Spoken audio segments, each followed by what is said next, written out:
आज से तुम दोनों लिन परिवार से निकल जाओ। मैं तुम दोनों को एक पैसा भी नहीं दूंगा। कॉलेज से ग्रेजुएशन के तुरंत बाद मेरे माता पिता ने मेरे और मेरे अडॉप्टेड ब्रदर के बीच सक्सेसर चुनने के लिए हम दोनों को घर से निकाल दिया। उन्होंने हमारा सारा फाइनेंशियल सपोर्ट बंद कर दिया और कहा कि जो भी अपनी मेहनत से सफल बिजनेस खड़ा करेगा वही परिवार की कंपनी का सक्सेसर बनेगा। मैं अपने सपने पूरे करने के लिए साउथ चला गया, जबकि मेरा भाई नॉर्थ की ओर गया। हम दोनों ने अपनी अपनी एबिलिटीज के दम पर स्ट्रगल शुरू किया। 3 साल तक मैंने दिन रात मेहनत की और आखिरकार अपने स्टार्टअप की मार्केट वैल्यू 100 मिलियन से अधिक तक पहुंचा दी। लेकिन परिवार के बिजनेस को लेकर भाई से टकराव न हो, इसलिए मैंने झूठ बोल दिया कि मेरा बिजनेस फेल हो गया है और मैं अपने शहर लौट आया हूँ। इन 3 वर्षों में मेरा अडॉप्टेड भाई भी तेजी से आगे बढ़ा और बिजनेस वर्ल्ड का उभरता सितारा बन गया। लेकिन सक्सेसर सेरेमोनी में पिता के पुराने राइवल ने मजाक करते हुए कहा, ओल्ड लिन, अगर तुम सच में अपने बेटों को ट्रेन करना चाहते थे तो उन्हें फ्री रिसोर्सेज नहीं देने चाहिए थे, उन्हें सब कुछ खुद हासिल करने देना चाहिए था। मैं मुस्कुराकर बोला, अंकल मिंग, आप मजाक कर रहे हैं। मेरे पिता ने तो हमारा खर्चा तक बंद कर दिया था। बस मेरी एबिलिटीज मेरे भाई जितनी नहीं है। अंकल मिंग नशे में लग रहे थे। असंभव। पिछले साल तुम्हारे पिता ने मेरे लिए नॉर्दर्न रिसोर्सेज शुरू कराने के बदले अपने कुछ शेयर मुझे सौंपे थे। क्या तुम ये कहना चाहते हो कि उससे मुझे कोई लाभ ही नहीं हुआ? मैंने तुरंत पिता की ओर देखा। उनका चेहरा खराब हो गया था। उन्होंने बनावटी हंसी हंसते हुए कहा, त्यानशिन, तुम हमारे बायोलॉजिकल सन हो, चाहे कुछ भी हो, तुम्हारा फ्यूचर बुरा नहीं होगा। लेकिन तभी माँ ने बात काट दी। और त्यानचिंग का क्या? वह हमेशा इनसिक्योर महसूस करता रहा है। हमने बस उसे थोड़ा सिक्योरिटी का एहसास दिलाया है। उनका चेहरा ठंडा पड़ गया। तुम सिर्फ इसलिए लापरवाह हो क्योंकि तुम हमारे बायोलॉजिकल सन हो। अगर तुम्हें अपनी हैसियत का एहसास होता तो तुम नीचे से शुरुआत करते। अगर तुमने अपने भाई की सक्सेसर वाली जगह पर नजर डालने की कोशिश की तो हमें निर्दयी होने के लिए ब्लेम मत करना। मेरे दिल में कड़वाहट भर गई। मैंने अपना फोन कसकर पकड़ लिया। उसमें उनके सारे गुप्त कारनामों के एविडेंस थे। अगर बात ऐसी है तो अब मुझे आप लोगों को बचाने की कोई जरूरत नहीं है। मैंने पिता की तरफ देखते हुए कहा, मुझे सिर्फ एक सवाल का जवाब चाहिए। क्या अंकल मेंग ने जो नॉर्दर्न रिसोर्सेज वाली बात कही वह सच है? पिता ने फीकी हंसी हंसी और आह भरते हुए बोले, त्यानकिंग, बचपन से तुम कभी किसी की बात नहीं मानते थे। हम सिर्फ तुम्हारे नेचर को सुधारना चाहते थे। चिंता मत करो, जब तुम थोड़ा स्थिर हो जाओगे तब हम निश्चित रूप से तुम्हें भी कुछ रिसोर्सेज देंगे। मैं हंस पड़ा। अगर अभी नहीं देना चाहते तो बाद में भी कभी नहीं दोगे। आपने साफ कहा था कि यह एक फेयर कंपटीशन होगा, लेकिन आपने चोरी छिपे मेरे छोटे भाई की मदद की। क्या यही आपकी फेयरनेस है? मेरी आंखें लाल हो गईं। आखिर आप मुझे समझते क्या हैं? कोई खिलौना जिससे खेला जा सके? पिता मुझे शांत करने की कोशिश कर रहे थे, लेकिन माँ ने मेज पर जोर से हाथ मारा। मैंने पहले ही कहा था कि हमने सिर्फ त्यानचिंग को सिक्योरिटी का एहसास दिलाने के लिए उसकी मदद की थी। मैंने जवाब दिया, लेकिन इससे आपको मुझसे झूठ बोलने के राइट्स नहीं मिल जाते। माँ गुस्से से बोली, कंपनी हमारी है, हम जिसे चाहें उसे देंगे। और अगर हमने त्यानचिंग की मदद की भी तो क्या हुआ? 3 साल में तुमने कुछ हासिल नहीं किया। क्या तुम्हें लगता है कि तुम उसकी बराबरी कर सकते हो? यह देखकर मेरा भाई घबरा कर बोला, भैया, माँ से बहस मत करो, यह सब मेरी गलती है। जब मैंने बिजनेस शुरू किया था तब मैंने कहा था कि मैं इनसिक्योर महसूस कर रहा हूँ, इसलिए माँ और पापा ने मेरी मदद की। माँ तुरंत उसके सामने ढाल बनकर खड़ी हो गई और मुझे ठंडी नजरों से देखते हुए बोली, त्यानचिंग, इसमें तुम्हारी कोई गलती नहीं है, तुम्हें उससे माफी मांगने की जरूरत नहीं। फिर उन्होंने मेरी तरफ तिरस्कार से देखा और कहा, जो इंसान एक बिजनेस भी ठीक से नहीं चला सकता उसे दूसरों से अपनी तुलना करने का कोई अधिकार नहीं है। क्या तुम्हें लगता है कि तुम में कंपनी संभालने की एबिलिटी है? हम सबने त्यानचिंग की मेहनत देखी है, उसमें बिजनेस मैनेजमेंट की एबिलिटी है, इसीलिए हेयर बनना उसी का अधिकार है। पिता ने भी आह भरते हुए कहा, त्यानचिंग, बचपन से ही तुम्हें बहुत लाड प्यार मिला है, तुम्हें बस खाना पीना और मौज मस्ती करना ही आता है। हम कभी भी कंपनी तुम्हारे हवाले करने को लेकर कॉन्फिडेंट नहीं थे। त्यानचेन हमेशा से कैपेबल रहा है, उसे रिसोर्सेज देना तो बस नेचुरल था। ये सब कंपनी के भले के लिए है। अगर कंपनी अच्छा करेगी तो तुम्हारा जीवन भी बेहतर होगा। तुम्हें बिगर पिक्चर देखनी चाहिए, हर बात पर इतने नैरो माइंडेड मत बनो। मैं हंस पड़ा। Narrow minded? आपको उसकी सारी मेहनत दिखाई देती है, लेकिन मेरी नहीं। इन्वेस्टर्स और क्लाइंट्स पाने के लिए जब मैं इतना शराब पीता था कि पेट दर्द से फटने लगता था, तब आप कहाँ थे? मैंने गुस्से में कुर्सी को लात मार दी। कुर्सी मुश्किल से ही लिन त्यानचेन को छू पाई थी। माँ और पापा मुझे हैरानी से देखने लगे। ये पहली बार था जब मैंने इस तरह उनका विरोध किया था। लेकिन तभी लिन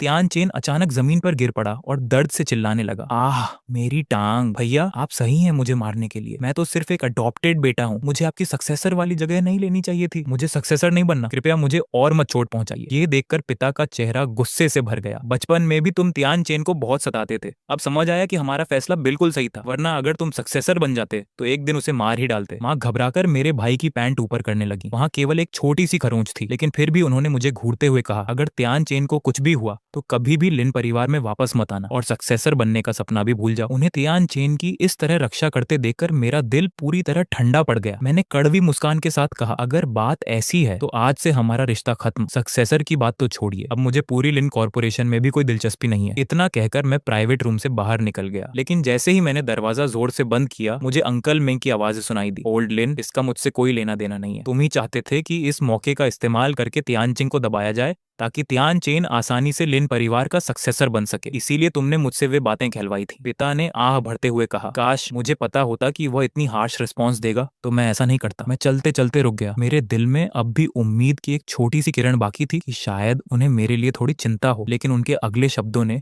मेरे दिल को पूरी तरह जमा दिया। अगर वह मन में नफरत पाल ले और तियान चेन से बदला लेने की कोशिश करे तो क्या तुम भूल गए हमने उसके इन्वेस्टर्स और क्लाइंट्स को रिश्वत दी थी ताकि वह कभी दोबारा खड़ा ही ना हो सके। अभी तो वह सिर्फ बहादुरी का दिखावा कर रहा है। जब वह सचमुच बुरी तरह टूट जाएगा तब घिसटता हुआ वापस हमारे पास आएगा। माँ ने ठंडी हंसी हंसते हुए कहा। ये सुनकर मैं अपने आंसू रोक नहीं पाया। तो यही वजह थी, तभी मुझे इन्वेस्टर्स नहीं मिल पा रहे थे, तभी कोई क्लाइंट मेरे साथ काम नहीं करना चाहता था। ये सब पहले से ही उनके द्वारा रची गई साजिश थी। अगर मैंने समय रहते अपना ध्यान इंटरनेशनल मार्केट्स की ओर न मोड़ा होता तो शायद आज मैं भारी कर्ज में डूबा हुआ होता और मेरे पास वापस उठने का कोई रास्ता नहीं बचता। उसी सेकंड क्लाइंट्स के साथ शराब पी पी कर खराब किया हुआ मेरा पेट अचानक फिर से दर्द करने लगा। मैं कमजोर और असहाय महसूस कर रहा था। तभी बाहर से एम्बुलेंस का सायरन सुनाई दिया। सफेद कोट पहने कई मेडिकल कर्मचारी स्ट्रेचर लेकर तेजी से अंदर दौड़े और पीछे की ओर भागे। मेरे माथे पर ठंडा पसीना छलक आया। मैं उन्हें रोकने के लिए आगे बढ़ा। माफ कीजिए, मुझे जाने दीजिए। अंदर कोई गंभीर रूप से घायल है और उसे तुरंत इलाज की जरूरत है। लेकिन वे मुझे नजरअंदाज करते हुए सीधे उस निजी कमरे में चले गए जहां लिन तियान चेन मौजूद था। कुछ ही देर बाद लिन तियान चेन को स्ट्रेचर पर बाहर लाया गया। जब वह मेरे पास से गुजरा तो एक मेडिकल एम्प्लॉई ने मेरा पीला चेहरा और पेट पकड़े हुए मेरी हालत देखी और तुरंत कहा, लगता है इन्हें भी बहुत दर्द हो रहा है। लेकिन उसकी बात पूरी होने से पहले ही माँ बोल उठी, उसकी चिंता मत करो, पहले मेरे बेटे को अस्पताल ले जाओ। अगर इलाज में जरा भी देरी हुई तो मैं तुम्हारी कंप्लेंट कर दूंगी। पिता भी तुरंत उनका साथ देने लगे। असल में यह भी मेरा बेटा है, लेकिन ये अपने छोटे भाई से सक्सेसर की रेस हार गया, इसलिए इसने उसे चोट पहुंचाई है। ये बस दया पाने का नाटक कर रहा है। बचपन से ही यही चाल चलता आया है। मेडिकल स्टाफ ने मुझे डिस्गस्ट भरी नजरों से देखा और जल्दी से लिन तियान चेन को एम्बुलेंस में चढ़ा दिया। दरवाजा बंद होने से ठीक पहले लिन तियान चेन ने मेरी तरफ देखकर एक घमंडी मुस्कान दी। मेरे पेट का दर्द लगातार बढ़ता जा रहा था। आखिरकार एक दयालु अजनबी ने मेरे लिए एम्बुलेंस बुला दी। अस्पताल पहुंचने पर डॉक्टर ने कहा, अगर आप थोड़ी देर और कर देते तो पेट में फिर से स्टमक परफोरेशन हो सकता था। भर्ती होने और दवा लेने के बाद दर्द धीरे धीरे कम होने लगा। उसी समय लिन तियान चेन ने एक वीडियो पोस्ट किया। वीडियो में पिता उसे सक्सेसर के डॉक्यूमेंट्स पर साइन करवाते दिख रहे थे, जबकि माँ अपने हाथों से उसे न्यूट्रिशियस सूप पिला रही थी। कैप्शन था, धन्यवाद माँ और पापा मुझे हमेशा सबसे अच्छा देने के लिए। मैं कड़वाहट से हंस पड़ा। कितना हास्यास्पद था। मैं इस डर से कि प्रॉपर्टी को लेकर मेरे और मेरे भाई के बीच विवाद न हो जाए दिन रात मेहनत करके अपनी कंपनी को और बड़ा और मजबूत बना रहा था। मुझे थोड़ी थोड़ी उम्मीद थी कि मेरे माता पिता मेरी अचीवमेंट्स पर प्राउड महसूस करेंगे, लेकिन आज उन्हें उसके साथ ऐसा बिहेवियर करते देखकर मुझे एहसास हुआ कि मैं कितना मूर्ख था। उन्होंने मुझे कभी अपना बेटा माना ही नहीं। बचपन से ही जब भी लिन तियान चेन किसी चीज की इच्छा करता, वे हमेशा मुझे उसे दे देने के लिए मजबूर करते थे। वह जो भी कहता वे बिना किसी शक के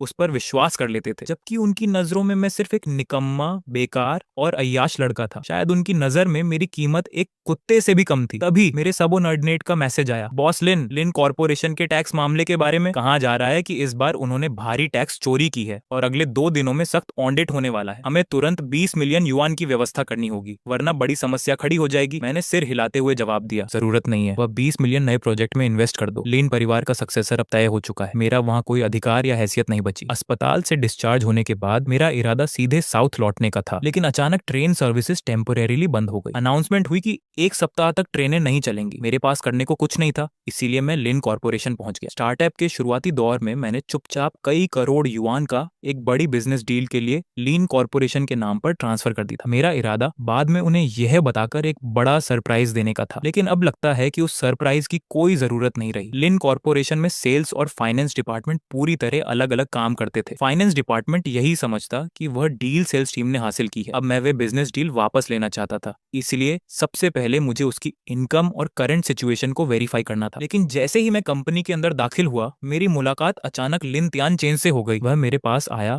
और व्यंग्य भरे लहजे में बोला, भैया माँ और पापा कह रहे थे कि अब आपके पास जाने के लिए कोई जगह नहीं है, इसलिए आप जरूर कंपनी में आएंगे। मुझे उम्मीद नहीं थी कि आप सच में आ जाओगे। अब उसने पूरी तरह अपना असली चेहरा दिखा दिया था। मुझे अब किसी सो कॉल्ड ब्रदरहुड के रिश्ते निभाने की जरूरत नहीं थी। मैंने शांत स्वर में कहा, लिन कॉर्पोरेशन का भविष्य का सीईओ बनने के लिए तुमने सचमुच बहुत मेहनत की है। वह नाक सिकोड़ कर हंसा। और क्या करता, बचपन से ही तुम हर चीज में मुझसे बेहतर रहे हो। अगर मैं कुछ चाले न चलता तो तुम्हें हराने का कॉन्फिडेंस ही नहीं होता। उसके चेहरे पर घमंड भरी मुस्कान फैल गई। फिर वह मेरे करीब आया और मुस्कुराते हुए बोला, ओह हाँ, एक और बात, पापा ने पहले ही लू परिवार को बता दिया है कि मैं ही सक्सेसर हूँ। परसों मेरी सगाई लू त्यांशुआन से होने वाली है। तुम बचपन से उसे पसंद करते थे, है ना? अब कैसा लग रहा है? उसकी छोटी सोच वाली जीत देखकर मेरे अंदर गुस्से की लहर दौड़ गई। मैं अभी भी हमारे रिश्ते को सुधारने के बारे में सोच रहा था, लेकिन वह तो मेरी हर चीज छीन लेने पर तुला हुआ था। मैंने उसका कॉलर पकड़ लिया। उसी समय माँ और पापा सीढ़ियों से नीचे आए और उन्होंने यह सीन देख लिया। माँ गुस्से से चिल्लाई, क्या कर रहे हो तुम? अभी उसे छोड़ो। पिता दौड़कर आए और मुझे जोर से धक्का दिया। फिर वे लीन त्यान चेन के सामने ढाल बनकर खड़े हो गए। उन्होंने मुझे ऐसे घूरा जैसे मैं उनका दुश्मन हूँ। उसने अपनी एबिलिटी के दम पर सक्सेसर की जगह हासिल की है और तुम बार बार उसे नुकसान पहुंचाने की कोशिश कर रहे हो। हमारे घर में तुम्हारे जैसा निर्दयी बेटा कैसे पैदा हो गया? फिर उन्होंने चिंतित होकर पूछा, त्यान चेन, तुम ठीक तो हो? इसने तुम्हें चोट तो नहीं पहुंचाई? लिन त्यान चेन ने उदास चेहरा बनाकर सिर हिलाया। माँ, भैया सिर्फ इसलिए परेशान है क्योंकि मैं सक्सेसर बन गया हूँ। आखिरकार वे हमेशा मुझसे बेहतर रहे हैं। ऐसी निराशा महसूस करना नेचुरल है। वे अभी इसे स्वीकार नहीं कर पा रहे हैं। कृपया उन्हें ब्लेम मत करो। वे मेरे बड़े भाई हैं। मैं नहीं चाहता कि वे इस वजह से दुखी हों। ये सुनकर पिता ने निराशा से मेरी तरफ देखा। त्यान चेंग, काश तुम में त्यान चेन की आधी भी सहनशीलता होती। माँ ने दांत भींचकर मुझे घूरा। उनकी आवाज बर्फ जैसी ठंडी थी। वह सहनशील? अगर वह त्यान चेन के खिलाफ साजिश न करे तो वही किसी मिरेकल से कम नहीं होगा। फिर उन्होंने उंगली दिखाते हुए कहा, बेहतर होगा कि तुम अपने बिहेवियर पर विचार करो, वरना मुझे तुम्हें अपना बेटा मानने से इनकार करने के लिए ब्लेम मत करना। इतना कहकर उन्होंने मेरी तरफ दोबारा देखने की भी जहमत नहीं उठाई। वह लिन त्यान चेन को लेकर चली गई। जाते जाते मैं उन्हें उसे मनाते हुए सुन सकता था। त्यान चेन, तुम्हें पालतू जानवर पसंद है ना? माँ ने तुम्हारे लिए एक प्यारा सा बिल्ली का बच्चा खरीदा है। पिता ने मेरी तरफ देखा, भारी आह भरी, सिर हिलाया और उनके पीछे चले गए। मैं ठंडी नजरों से उन्हें तब तक देखता रहा जब तक वे मेरी नजरों से ओझल नहीं हो गए। तभी मैंने नजरें फेर ली। कंपनी का वर्क रूटीन उस दिन के लिए बंद हो चुका था। मैंने काफी देर तक खोजबीन की और आखिरकार उस प्रोजेक्ट की पूरी जानकारी निकाल ली। लेकिन इसी दौरान मुझे एक चौंकाने वाली बात पता चली। 1 साल पहले माँ और पापा ने लिन त्यान चेन का मन बहलाने के लिए कंपनी के पैसे निकालकर उसके लिए एक आलीशान यॉट खरीद दिया था। बाद में जब उसका मन भर गया तो उसने उस जहाज को बेच भी दिया, लेकिन इस पूरे लेन देन को कंपनी के रिकॉर्ड में छिपा दिया गया था। मैंने और गहराई से जांच की तो ऐसे कई और मामले सामने आए। इन सब में न जाने कितनी टैक्स चोरी की गई थी। पिछले साल एक दोस्त ने मुझे बताया था कि लिन ग्रुप टैक्स चोरी कर रहा है। तब मैंने बहुत बड़ी कीमत चुकाकर उनकी कमियों को छिपाने में मदद की थी, लेकिन इस बार मैं उनके लिए फिर से ऐसा जोखिम नहीं उठाने वाला था। ट्रेन सर्विस शुरू होने में अभी कुछ दिन बाकी थे, इसलिए मैंने एक होटल में कमरा ले लिया। अगली शाम न जाने कैसे मेरे माता पिता को मेरे ठिकाने का पता चल गया। जैसे ही मैं बाहर निकला उन्होंने मुझे रोक लिया। मुझे देखते ही माँ ने तिरस्कार भरी मुस्कान के साथ कहा, क्या तुम्हें लगा था कि तुम ज्यादा दिन छिपे रह पाओगे? ऐसी घटिया जगह में रह रहे हो, तुम्हें परिवार की इज्जत की बिल्कुल परवाह नहीं है क्या? या फिर अब तुम्हें इसकी आदत पड़ गई है? हमारे सहारे के बिना तुम बस ऐसे सस्ते होटल में ही रह सकते हो। सच तो ये है कि तुम पूरी तरह असफल हो, एक निकम्मे इंसान जो सिर्फ परिवार पर निर्भर रह सकता है। मैंने उनकी बातों को अनसुना किया, मुड़ा और वहां से जाने लगा। लेकिन लिन त्यानशिन मेरे सामने आकर खड़ा हो गया। भैया, ऐसी कौन सी बात है जो बैठकर सुलझाई नहीं जा सकती? इस बार मैं ही माँ और पापा को आपके पास लेकर आया हूँ। मैं आपको कल मेरी और लू चांचान की सगाई में बुलाने आया हूँ। मैंने माँ और पापा से कह दिया है कि कंपनी के 1,000वें हिस्से के शेयर आपको दे दिए जाए। अब जिद छोड़िए और हमारे साथ घर चलिए। पिता ने सिर हिलाया और आह भरते हुए कहा, लिन त्यानशिन ने अपनी मर्जी से तुम्हें ये शेयर देने की बात कही है। इससे पता चलता है कि उसका दिल कितना बड़ा है। तुम्हें ऐसे समझदार और उदार भाई का आभारी होना चाहिए। मैंने ठंडे स्वर में कहा, 1,000वां हिस्सा मुझे उसकी कोई जरूरत नहीं है। मैंने बेरुखी से लिन त्यानशिन का हाथ झटक दिया। वह मानो पहले से तैयार बैठा था। तुरंत जमीन पर गिर पड़ा। उसके हाथ में हल्की सी चोट लग गई और खून निकलने लगा। यह देखते ही माँ गुस्से से चीख उठी, अगर कल त्यानशिन की सगाई न होती, अगर लिन परिवार की रेप्यूटेशन का सवाल न होता, तो क्या तुम्हें लगता है कि हम तुम्हें वापस घर लाने आते? बचपन से तुम लिन त्यानशिन को परेशान करते आए हो और अब हमारे सामने ही उस पर हाथ उठाने की हिम्मत कर रहे हो। हमें यहाँ आना ही नहीं चाहिए था। चूंकि तुम्हें यह मौका नहीं चाहिए तो मत लो। मैं देखना चाहती हूँ कि हमारी मदद और देखभाल के बिना तुम कितने दिन टिक पाते हो। उनकी बातें सुनकर मुझे बेहद हास्यास्पद लगा। मैं हंसते हुए बोला, क्या आपको अपनी बात खुद हास्यास्पद नहीं लगती? बचपन से लेकर आज तक आप दोनों में से किसने कभी मुझे लिन त्यानशिन को सताते हुए देखा है? हर बार वह सिर्फ एक शिकायत शिकायत कर देता था और आप बिना किसी जांच पड़ताल के मुझे सजा दे देते थे। इस बार उसे सक्सेसर बनाने के लिए आपने 3 साल तक मुझसे झूठ बोला, मेरी सारी मेहनत और अचीवमेंट्स को नकार दिया। क्या यही आपका सपोर्ट कहलाता है? चुप रहो। माँ ने गुस्से में हाथ उठाया और मुझे थप्पड़ मारने की कोशिश की, लेकिन इस बार मैंने उनका हाथ पकड़ लिया और उन्हें पीछे धकेल दिया। यह देखकर लिन त्यानशिन तुरंत आगे बढ़ा और उन्हें संभाल लिया। फिर आंसू भरी आवाज में मेरी तरफ देखकर बोला, भैया, माँ ने आपको पालने पोसने में कितनी मेहनत की है, क्या आप उन्हें इसी तरह बदला देंगे? अभी माँ से माफी मांगिए। फिर वह माँ की ओर मुड़ा और बोला, माँ, भैया का ऐसा मतलब नहीं था, वह बस इस बात को स्वीकार नहीं कर पा रहे कि आपने कंपनी मुझे दे दी। आखिरकार मैं तो सिर्फ एक गोद लिया हुआ बेटा हूँ, शायद सक्सेसर भैया को ही बना देना चाहिए। लेकिन माँ ने उसे रोक दिया और कठोर चेहरे के साथ बोली, त्यानशिन, तुम्हें उसके लिए बहाने बनाने की जरूरत नहीं है। वह एक एहसान फरामोश सांप के अलावा कुछ नहीं। अगर मुझे पहले पता होता कि वह ऐसा निकलेगा तो उस समय उसे बाहर ठंड में मरने के लिए छोड़ देती। पिता भी गंभीर चेहरे के साथ आगे बढ़े, त्यानशिन, आज तुमने हद पार कर दी। तुम्हें माँ को इस तरह दुखी नहीं करना चाहिए था और तुम्हें त्यानशिन के साथ भी ऐसा व्यवहार नहीं करना चाहिए था। तुम्हें उन दोनों से माफी मांगनी होगी। ऐसा करो, कल त्यानशिन की सगाई में कोई अच्छा सा गिफ्ट लेकर आना, सबके सामने उससे माफी मांग लेना, फिर यह मामला यहीं खत्म हो जाएगा। उनकी बातें सुनकर मैंने सिर झुका लिया और इतनी जोर से हंसने लगा कि मेरा पूरा शरीर कांपने लगा। वाकई आप लोग एक आदर्श परिवार हैं। ये सुनकर पिता ने सिर हिलाया। परिवार में तुम भी शामिल हो। कल जब तुम आओगे तब हम सब मिलकर त्यानशिन की खुशियां देखेंगे। मैंने अपनी फीलिंग्स को काबू में करने की पूरी कोशिश की। खुद को शांत करते हुए मैंने सिर उठाया और जबरन मुस्कुराया। ठीक है, मैं कल आऊंगा। कुछ हिसाब किताब अब चुकता करने ही होंगे। उन्हें कार में बैठकर जाते हुए देखकर मेरे होंठों पर हल्की मुस्कान उभर आई। फिर मैंने एक टैक्सी ली और सीधे लू कॉर्पोरेशन की ओर निकल गया। अगले दिन शहर का सबसे बड़ा होटल रोशनी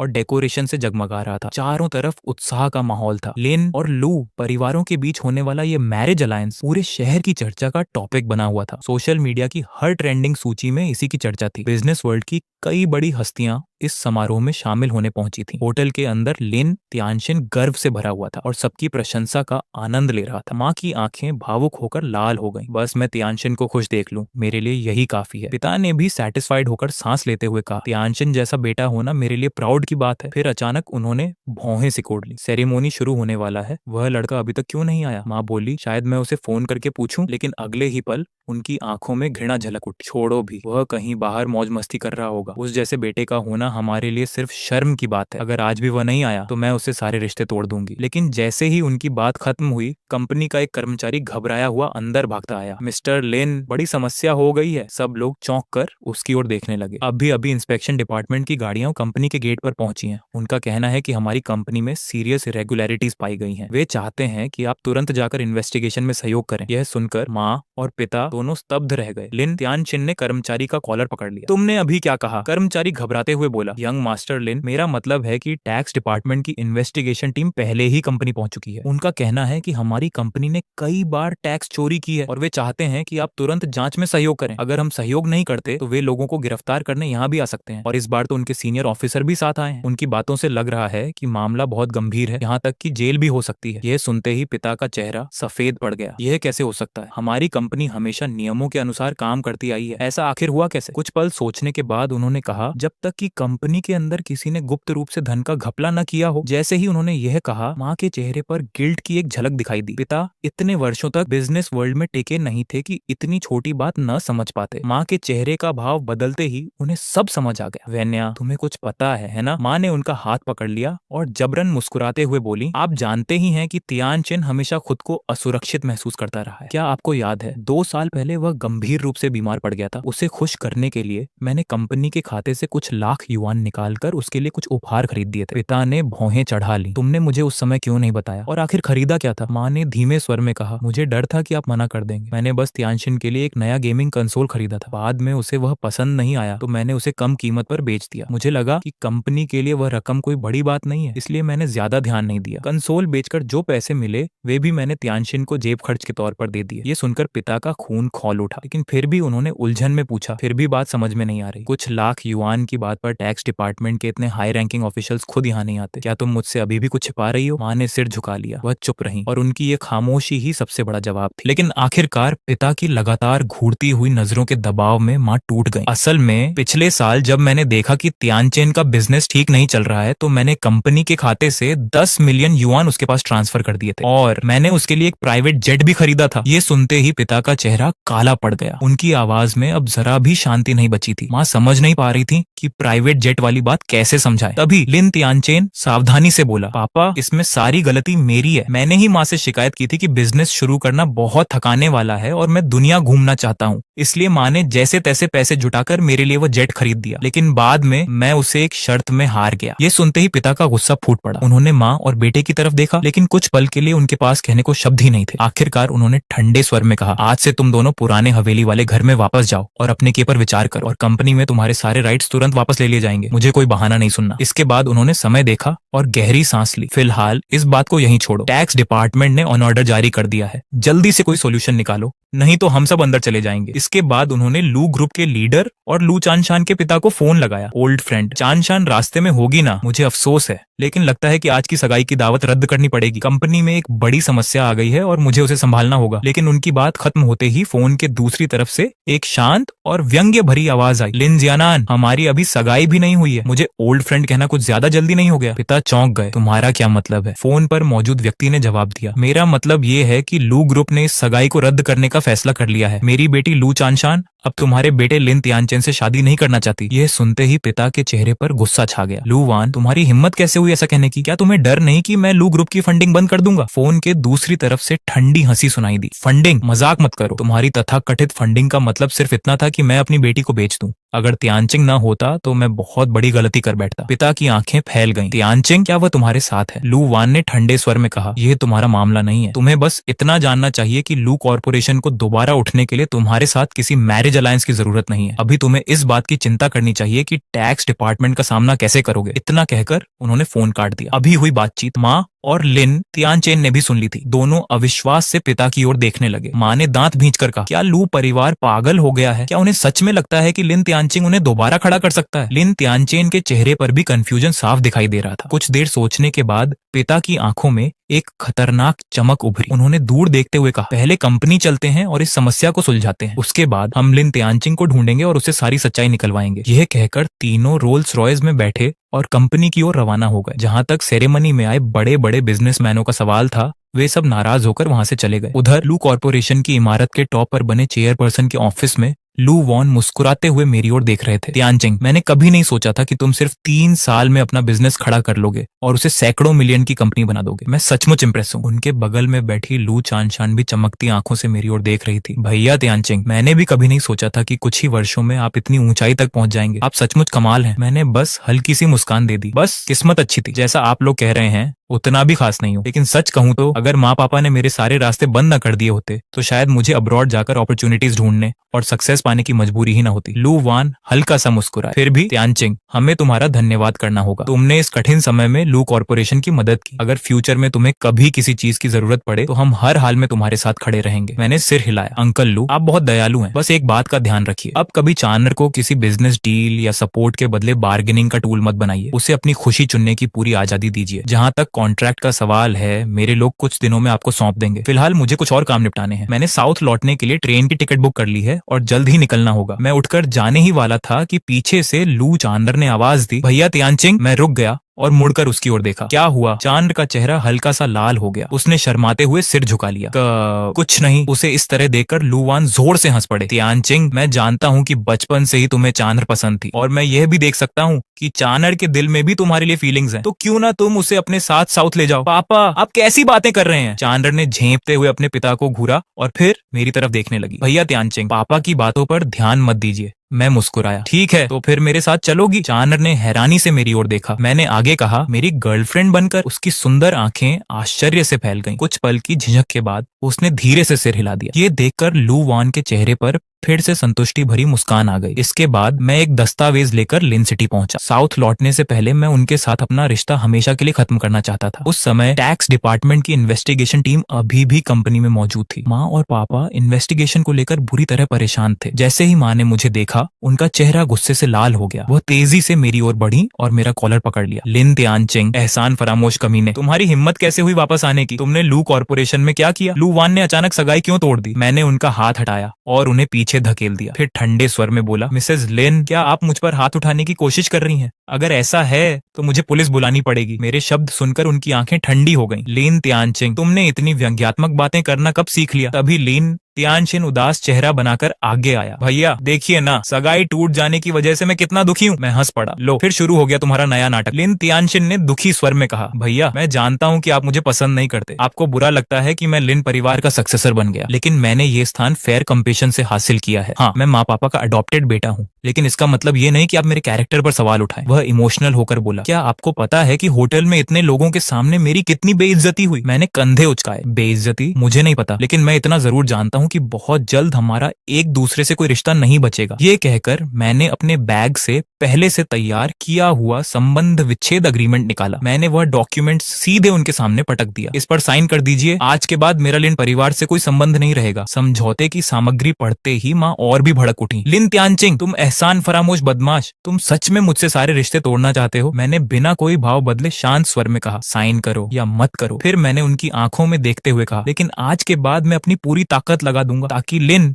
तियानचिन से सक्सेसर की वह कुर्सी छीन सकूं। यह सुनते ही माँ ने तुरंत मेरे हाथ से पेन छीन लिया और बिना एक पल गंवाए एग्रीमेंट पर अपना नाम लिख दिया। यहाँ तक कि लिन तियानशिन के लिए उन्होंने पिता की तरफ से भी साइन कर दी। फिर उन्होंने लिन तियानशिन की ओर देखकर कहा, तियानशिन तुम भी साइन कर दो। आज से मेरा कोई ऐसा नालायक बेटा नहीं है और तुम्हारा भी ऐसा एहसान फरामोश भाई नहीं है। यह सुनकर लिन तियानशिन ने दिखावे के लिए कुछ अनिच्छा जताई, लेकिन अगले ही पल उसने भी जल्दी से अपना नाम लिख दिया। मेरे होंठों पर हल्की मुस्कान उभर आई। मैंने धीरे धीरे उस संबंध विच्छेद एग्रीमेंट को मोड़ा और जेब में रख लिया। आज के बाद मेरा और लिन फैमिली से मेरा कोई रिलेशन नहीं रहेगा। उसी समय पिता कुछ एम्प्लॉयज के साथ फाइनेंशियल डिपार्टमेंट से बाहर निकले। उनके चेहरे को देखकर साफ पता चल रहा था कि इन्वेस्टिगेशन में काफी एविडेंस मिल चुके थे। उन एम्प्लॉयज में से एक ने मुझे देखा और मुस्कुराते हुए मेरी तरफ बढ़ाया। अरे तियानचिंग, तुम तो साउथ वापस जाने वाले थे, अभी तक गए नहीं? मैं भी मुस्कुराया। ओल्ड सॉन्ग, आप भी यहाँ हैं? मेरी ट्रेन 2 दिन बाद है, कोई जल्दी नहीं है। कैसा रहेगा आज रात साथ बैठकर कुछ पीते हैं? उन्होंने हंसते हुए सिर हिलाया। लेकिन ये सीन देखकर माँ, पिता और लिन तियानचिन तीनों स्तब्ध रह गए। पिता जल्दी से मेरी ओर आए। उन्होंने अपने गुस्से को दबाते हुए चेहरे पर मुस्कान लाने की कोशिश की। तियानचिंग, तुम डायरेक्टर सॉन्ग को जानते हो? मैंने उनकी ओर देखना भी जरूरी नहीं समझा। मैंने सिर्फ ओल्ड सॉन्ग से कहा, आज रात मिलते हैं। ये कहकर मैं जाने के लिए मुड़ा, लेकिन पिता ने रास्ता रोक लिया। फिर उन्होंने डायरेक्टर सॉन्ग की ओर देखकर कहा, डायरेक्टर सॉन्ग, तियानचिंग मेरा बेटा है। मुझे पता ही नहीं था कि वह आपका फ्रेंड है, चूंकि हम सब अपने ही लोग हैं। क्या आप? लेकिन उनकी बात पूरी होने से पहले ही ओल्ड सॉन्ग ने उन्हें ठंडे स्वर में मना कर दिया। यह देखकर पिता मेरी ओर मुड़े। इस बार उनके स्वर में विनती थी। तियानचिंग, क्या तुम मेरे लिए एक अच्छी बात नहीं कह सकते? वह पैसा तुम्हारी माँ के खाते में गया था और तुम्हारे भाई पर खर्च हुआ था। अगर सचमुच इन्वेस्टिगेशन हुई तो तुम्हारी माँ और तुम्हारा भाई जेल चले जाएंगे। मैंने ठंडी नजरों से उनकी ओर देखा। उससे मेरा क्या लेना देना? फिर मैंने जेब से वही संबंध विच्छेद एग्रीमेंट निकाला और उनके सामने लहरा दिया। और एक बात, हम पहले ही सारे रिश्ते खत्म कर चुके हैं। मुझे उस अपनापन भरे लहजे में मत बुलाइए। अपने ही नाम के साइन उस डॉक्यूमेंट पर देखकर लिन जियानान पूरी तरह सन्न रह गए। तियानचिंग, ये सब क्या है? मेरे नाम से इस पर साइन किसने किए? मैं इसे स्वीकार नहीं करता। वह एग्रीमेंट छीनकर फाड़ने ही वाले थे कि माँ आगे बढ़कर उन्हें रोक लिया। ओल्ड लिन, उसने तियानचिन को धमकाकर उसकी सक्सेसर वाली जगह छीनने की कोशिश की थी। ऐसे एहसान फरामोश को फैमिली में रखने की क्या जरूरत है? मुझे विश्वास है कि हम इसके बिना भी इस मुश्किल से निकल सकते हैं। निकल नहीं सकते। पिता अवाक रह गए। उसी समय ओल्ड सॉन्ग अचानक व्यंग्य से हंस पड़े। वह मेरे पास आए और मेरे कंधे पर हाथ रखा। भाई, क्या तुमने इन्हें अब तक नहीं बताया कि इनके लिए तुमने क्या क्या किया है? मैं कड़वाहट भरी मुस्कान के साथ बोला, बताकर भी क्या फायदा? क्या आपको सच में लगता है कि ये लोग मेरी बात पर विश्वास करेंगे? इनकी नजरों में मैं कभी कुछ था ही नहीं। इनके लिए उस अडॉप्टेड बेटे की कीमत मुझसे कहीं ज्यादा है। इनकी नजरों में मेरी हैसियत तो एक कुत्ते से भी कम रही है। ओल्ड सॉन्ग ने सिर हिलाया। फिर उन्होंने पिता की ओर देखकर कहा, क्या आपको पता भी है कि अगर तियानचिंग ने आपके लिए भारी भरकम जुर्माना न भरा होता तो परसों नहीं बल्कि 2 साल पहले ही आपकी कंपनी की इन्वेस्टिगेशन शुरू हो जाती? लेकिन आपकी आंखों में तो सिर्फ वही अडॉप्टेड बेटा बसता है जो हर समय कंप्लेंट करता रहता है। सच कहूं तो ये बेहद हास्यास्पद है। ये सुनते ही पिता का चेहरा बदल गया। उन्होंने अविश्वास से मेरी ओर देखा। उसकी आंखों में कुछ अलग सा भाव उभरा। लेकिन माँ पूरी तरह बौखला चुकी थी। क्या मैंने उससे मदद मांगी थी? कौन जाने उसके मन में क्या स्वार्थ रहा होगा। वह हमेशा से निकम्मा ही रहा है। यह सुनकर भले ही हमारा रिश्ता पहले ही टूट चुका था, फिर भी मेरे दिल में दर्द उठा। उसी समय लू परिवार की कार धीरे धीरे आकर रुकी। लू वान और उनकी बेटी लू चान कार से उतरे। मैंने लू चान की ओर हल्की मुस्कान के साथ देखा। तुम यहाँ कैसे? लू चान शरारती मुस्कान के साथ बोली। पापा को अंदाजा था कि तुम यहाँ आओगे। उन्हें डर था कि तुम अकेले पड़ जाओगे, इसीलिए वे खास तौर पर मुझे तुम्हारा साथ देने के लिए लाए हैं। ये कहकर वह मेरे पास आई और मेरा हाथ थाम लिया। मेरे दिल में गर्माहट सी भर गई। मामला तो अब सुलझ चुका है। उन्हें देखकर माँ का गुस्सा और भड़क गया। उन्होंने लू वान की ओर उंगली उठाकर कहा, क्या यही तुम्हारा वादा निभाने का तरीका है? मेरे बेटे को सबके सामने मूर्ख बना दिया। मैं पूरे शहर में तुम्हारे लू परिवार की जिंदगी मुश्किल कर दूंगी। फिर उन्होंने लू चान चान की ओर इशारा किया, और तुम अभी कुछ देर पहले तक मेरे बेटे की फियांसी बनने वाली थी और अब इस एहसान फरामोश के साथ घूम रही हो। तुमने सभी औरतों को शर्मिंदा कर दिया है। लू चान चान जवाब देने ही वाली थी कि मैं उसके सामने आकर खड़ा हो गया। मैंने माँ की आंखों में देखते हुए ठंडे स्वर में कहा, मेरी गर्लफ्रेंड से माफी मांगो, वरना लिन परिवार के खिलाफ मैं भी कोई रियायत नहीं दिखाऊंगा। माहौल अचानक सीरियस हो गया। तभी ओल्ड सॉन्ग वहां आए और उनकी मौजूदगी ने आग में घी डालने का काम किया। उन्होंने मुस्कुराते हुए मेरे कंधे पर हाथ रखा। बधाई हो भाई, शहर वापस आए और लड़की भी जीत ली। शादी कब कर रहे हो? मुझे पार्टी देना मत भूलना। मैं मुस्कुराया, समय आने पर जरूर बताऊंगा। इसके बाद मेरा उन तीनों को और देखने का मन नहीं हुआ। मैं लू चान चान के साथ वहां से चला गया। उधर ओल्ड सॉन्ग उन्हें आगे की पूछताछ के लिए ले गए। कंपनी के लिए 1 करोड़ युआन कोई बहुत बड़ी रकम नहीं थी, लेकिन टैक्स चोरी की राशि काफी गंभीर थी। अगले ही दिन लिन परिवार की खबरें पूरे शहर की सुर्खियां बन गईं। उनकी साख गिरने के कारण कई बिजनेस पार्टनर्स ने उनके साथ अपने कॉन्ट्रैक्ट रद्द कर दिए। उसी दोपहर माँ अचानक मेरे पास आई। तुम्हारे पिताजी की गिरफ्तारी के लिए मैं जिम्मेदार हूँ। तभी मुझे पता चला कि पिता ने माँ और लिन त्यानचेन को बचाने के लिए सारा दोष अपने ऊपर ले लिया था। कितनी विडंबना थी। जिस पिता के प्यार के लिए मैं पूरी जिंदगी तरसता रहा, उसका एहसास मुझे कभी नहीं मिला। मैंने उनकी बात अनसुनी कर दी और अपने लोगों से उन्हें बाहर निकलवा दिया। उस रात मैं और लू चान चान आतिशबाजी देखने गए। हमने साथ बैठकर शराब पी और अपने दिल की सारी बातें एक दूसरे के साथ शेयर की। अगली सुबह हमने मिस्टर लू से विदा ली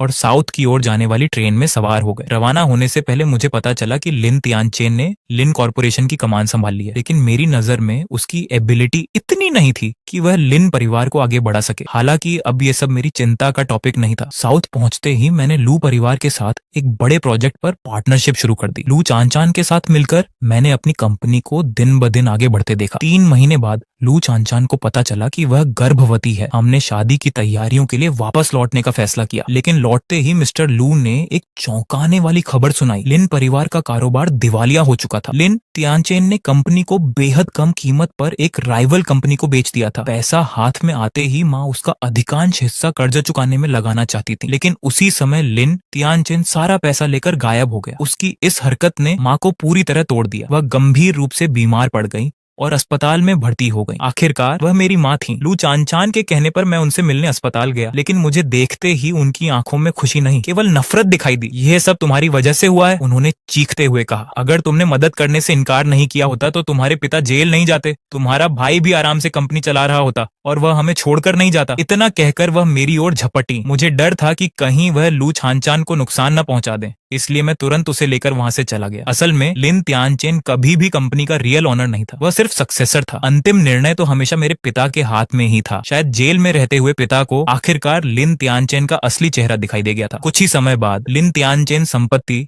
गाफले के आरोप में वांटेड क्रिमिनल डिक्लेयर कर दिया गया, लेकिन कोई भी उसे ढूंढ नहीं पाया। 6 महीने बाद जिस रात लू चान चान अपने बच्चे को जन्म देने वाली थी, मैंने अचानक अस्पताल के बाहर लिन त्यानचेन को देखा। उसकी हालत किसी भिखारी जैसी हो चुकी थी। मैं उसके पास गया और शांत स्वर में कहा, पुलिस इतने समय से तुम्हें ढूंढ रही थी। अब समझ आया कि वे तुम्हें क्यों नहीं पहचान पाए। मुझे देखते ही उसकी आंखों में नफरत भर गई। यह सब तुम्हारी वजह से हुआ है, वह गुर्राया। अगर तुमने लिन परिवार की मदद की होती तो हमारा ये हाल कभी नहीं होता। सुना है तुम अब एक बड़ी लिस्टेड कंपनी के ओनर हो, लेकिन उससे क्या फर्क पड़ता है। वह तिरस्कार से हंसा। चाहे तुम कितने भी सफल हो जाओ, ये सच नहीं बदल सकता कि तुम्हारे अपने माता पिता ने तुम्हें ठुकरा दिया था। तुम हमेशा वही नाकाम बेटा रहोगे जिसे उसके माँ बाप ने कभी स्वीकार नहीं किया। उसकी बातें सुनकर मेरे भीतर कोई हलचल नहीं हुई। उसी समय दूर से पुलिस सायरनों की आवाज सुनाई देने लगी। मैंने उसकी ओर दोबारा देखने की भी जरूरत नहीं समझी। मैं मुड़ा और अस्पताल के भीतर चला गया, क्योंकि मेरी असली खुशी वहीं मेरा इंतजार कर रही थी।